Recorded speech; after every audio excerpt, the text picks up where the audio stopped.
Pasar Kaget Online merupakan aplikasi belanja kebutuhan harian. Dengan mendownload aplikasi ini, kamu dapat dengan mudah untuk belanja kebutuhan harian kamu. Tersedia banyak fitur dalam memberikan kenyamanan untuk kamu berbelanja santai dari rumah saja.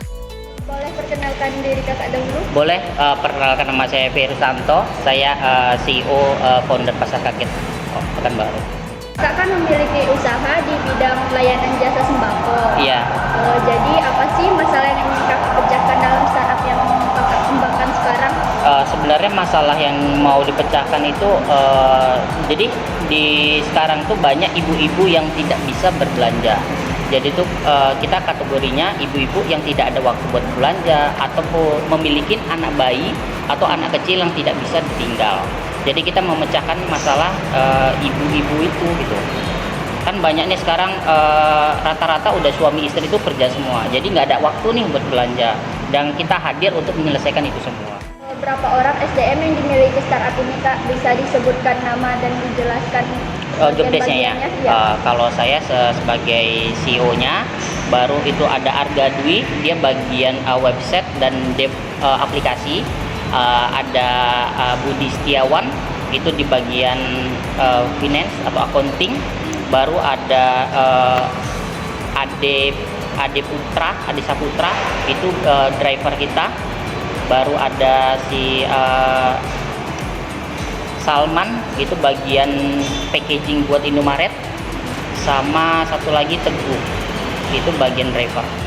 Bagaimana startup kakak ini mengembangkan produknya? Mengembangkan produknya mungkin, jadi kita udah mulai masuk ke supermarket, ke Indomaret. Kita udah gencar-gencaran ke branding ke sana. Jadi kita bukan hanya online aja nih gitu. Karena udah di masa new normal, orang udah kebiasaan berbelanja ke pasar, balik lagi nih gitu. Orang lebih suka datang ke toko langsung. Jadi kita hadir di toko-toko atau di swalayan atau di Indomaret terdekat.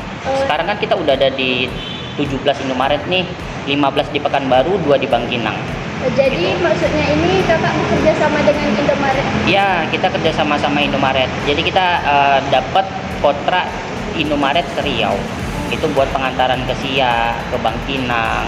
Itu di bulan Januari ini kita bakal buka di Siak sama di Pelalawan satu. Gitu. Nah, dalam startup yang kakak jalani ini, bagaimana sih kakak mencari mitra ataupun apa saja nih kak kriteria co-founder yang kakak tetapkan di startup yang kakak kembangkan ini? Mungkin kriterianya, jadi saya sebenarnya berdirinya ini sama Pak Arga Dwi sama Budi Setiawan itu dari teman-teman warnet.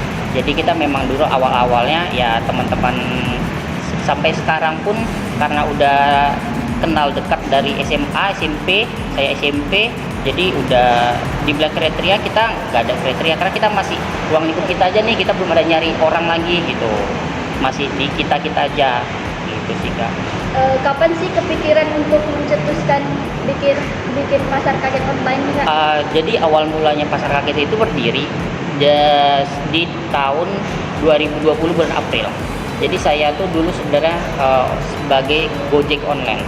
Jadi ketika saya dapat GoShop, namanya kita kepikiran orang bisnis nih gitu. Kenapa kita ngambil jasa Gojek aja sedangkan ke kitanya kecil nih gitu. Kita tahu nih harga-harganya. Jadi dari situ di November 2019 saya tes market sampai di April 2020 saya baru buka sendiri. Jadi sebelum saya buka Pasar Kaget, saya harus tahu dulu nih sistem Gojek ini bagaimana, dari orderannya, dari ngasih ke customernya gitu. Dari gitu sih sejarahnya Pasar Kaget. Jadi awal dulu saya seorang Gojek sih. Iya. Jadi kalau untuk kerjasama dengan teman-temannya ini gimana Kak? Maksudnya kerjasama kan kakak mencetuskan pikiran nih, kalau di Gojek kan sebagian kecil, iya. persen. Nanti ini kan ide kakak sendiri, jadi kakak ajak teman-teman kakak. Nah, gitu. kita ajak teman-teman itu, sedangkan Arga Dwi dia jago buat website sama aplikasi. Sedangkan Pak Budi dia kerjanya kan accounting tuh, keuangan, dia jago juga. Jadi karena satu duduk saling melengkapi, ya udah deh kita buka perusahaan. Kita kan udah PT juga, udah ada PT juga. Nama PT-nya PT Gogo Teknologi Asia, disingkat GTA, kayak game juga kan. Terus kalau boleh tahu startup yang kakak jalani ini apakah status SDM-nya sudah karyawan atau outsource? Dibilang kalau karyawan kita udah karyawan tetap semua, tapi gajinya belum sebesar UMR atau UMP deh gitu. Tapi kita masih namanya merintis, tapi udah di angka 2 semua gajinya gitu. Tapi belum sampai di UMP atau UMR. Tapi kita udah sampai di angka 2. Dan apa saja nih kak fitur-fitur yang wajib ada di aplikasi pasar kaget online? Fitur-fitur yang wajib mungkin katalog. Katalog itu wajib. Baru ada fitur buat pengantaran. Jadi karena ongkirnya kita seikhlasnya, ketika ibu-ibu itu ngantar, itu nanti ada kolom buat ngisi ongkirnya gitu. Kita ongkirnya kita seikhlasnya. Jadi kita memang dari awal kita branding ongkirnya seikhlasnya Pekanbaru. Jadi ketika ada tulisan ongkir seikhlasnya ingat pasar kaget. Jadi kita brand image ke konsumen itu ya kayak gitu, ongkir seikhlasnya. Jadi kalau sistem kan ongkirnya bebas nih kak. Jadi Benar. sistemnya gimana? Benar. Jadi contohnya ibu-ibu nih belanjanya 43.000 nih gitu. Ngasihnya tuh biasa 450. Contohnya 430, jadi ngasih 450, masih ada selisih 20. Kenapa kita ambil gitu? Karena saya tes market di Gojek, dibandingkan kalau Gojek kan sekali ngantar 8.000 sampai 10.000 nih, udah tahu kalau 10 orderan berarti kita dapat sekitar 100.000. Sedangkan kalau sistem ongkir ikhlasnya 10 orderan itu mau sampai 200.000.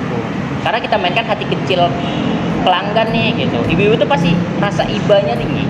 Di Pekanbaru tuh rasa ibanya sangat tinggi. Jadi kasihan, udah deh karena hujan-hujan panas saat udah deh saya kasih 50.000. Kita ada dapat 50.000, 30.000 satu kali ngantar gitu. Banyak sih. Bisa deskripsikan model bisnis yang kakak gunakan saat ini?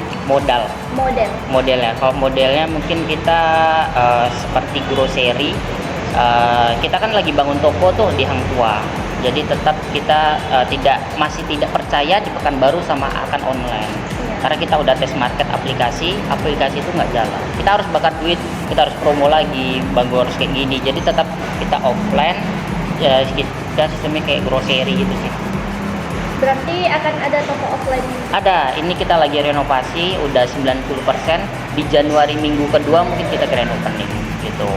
Selamat ya kak. Setelah kakak deskripsikan model bisnis kakak tadi, bisa nggak sih kakak deskripsikan lagi payment gateway-nya? Payment gateway? Yang kakak gunakan di startup? Pembayaran ya berarti? Iya. Kita pembayaran itu ada COD sama transfer. Jadi pembayaran itu bisa 1 kali 24 jam. Karena yang belanja kita tuh, yang nerima di rumah tuh bukan pemesan. Bisa jadi ibunya, bisa jadi pembantunya, bisa jadi anaknya. Jadi karena dia sibuk kerja, itu bayarnya bisa 1 kali 24 jam gitu. Jadi kita antar, yang penting barangnya kita antar, bayarnya itu bisa malamnya atau besok paginya kita ikatin. Jadi pembayaran itu sangat gampang sih gitu.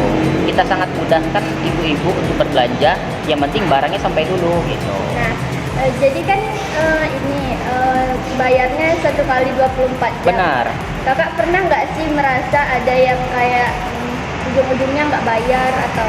Kalau itu pernah kejadian sekali aja di pasar rakyat itu, ada yang udah kayak gitu, habis itu nggak ada karena dia ngontrak gitu. Kita kan harus tahu juga nih rumahnya.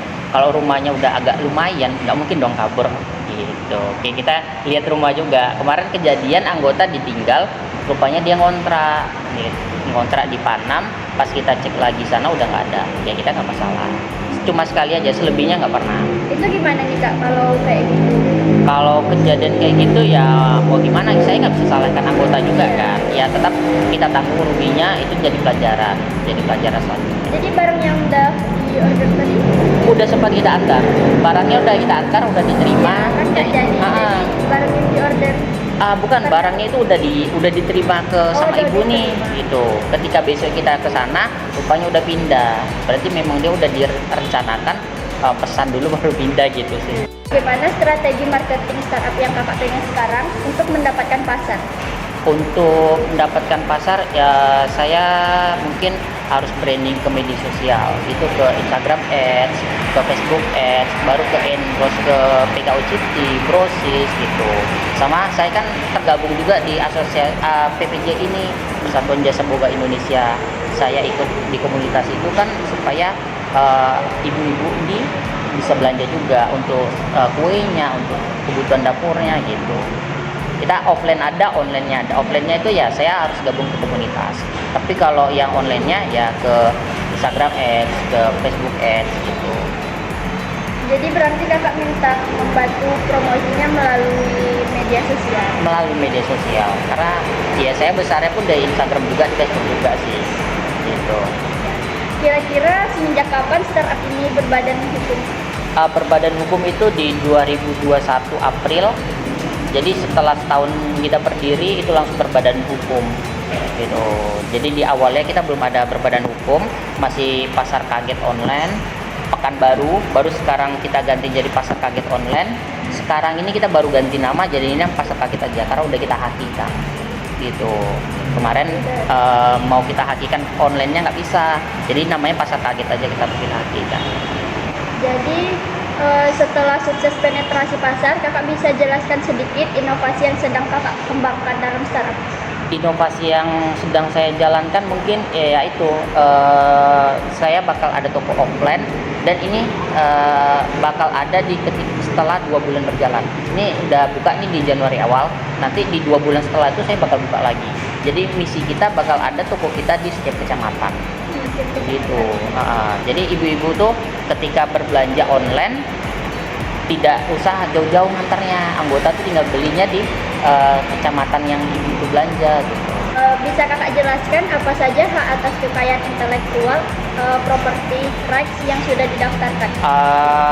Yang sudah kita daftarkan mungkin merek aja sih. Merek. Kita baru kita ajuin juga 1 bulan yang lalu itu merek haki kita, pasar kaget, jadi namanya pasar kaget aja, dengan kategori kita grocery atau barang kebutuhan pokok. Dari startup yang kakak kembangkan sekarang, apakah sudah mendapatkan investor atau bagaimana nih kak?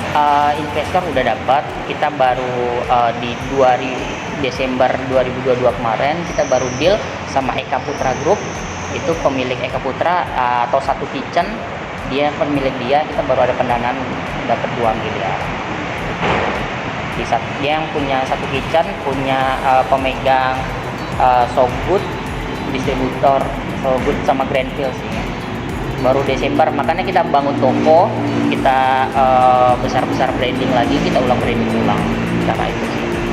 Nah, bisa kakak jelaskan jenis investor dari startup ini kak? Investornya ini dia investornya dibilang smart money sih, ya. Karena dia ngasihnya bukan uang langsung 2 miliar kita yang kelola, bukan. Jadi apa kebutuhan kita ajuin, dia yang ngeluarin gitu. Jadi sistemnya dibilang itu smart money. Startup ini apakah sudah IPO atau belum? Belum dong, masih jauh kalau dibilang IPO. Kalau belum, kapan rencananya kakak IPO? Masih kemungkinan 3-4 tahun lagi sih, masih jauh kalau bilang IPO. Kan dia lihat valuasi juga, kalau mau IPO ya setidaknya valuasi udah di angka puluhan M, sedangkan kita kan baru valuasi kita setahun itu baru 1,2 1,5 lah M ya, karena sebulan itu kita didapat di 100 jutaan omsetnya ya. Dan juga, Pasar Kaget memiliki jaminan untuk kamu yang belanja dengan pembayaran COD. Inilah solusi praktis dan cepat untuk menangani kebutuhan belanja harian Anda pada era digital seperti saat ini.